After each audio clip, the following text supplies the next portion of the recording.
Evet, amin diyelim, amin dileyelim.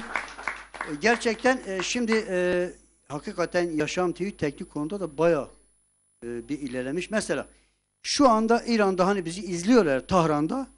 Şu anda bir çekim yapmışlar, bir video. Daha doğrusu bir istek istemişler WhatsApp hattımıza. Göndermişler. Şimdi o VTR'yi de izleyelim bakalım Tahran'da bizi nereden nasıl izlemişler ve ne istiyorlar. O VTR'yi de sevgili yönetmenim gönderirse bir dinleyelim, ondan sonra programımıza devam edelim. O da kısa bir şey. Tahran'a bak. Merhabalar, ben Raci, İran Tehran'dan Şah Oruç programına çok beğenerek izliyoruz.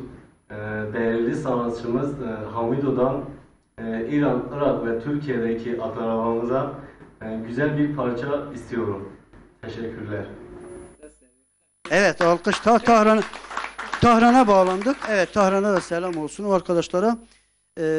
Hamido'dan güzel bir eser göndereceğiz. Muhtemelen Zindani Mey istemişler ama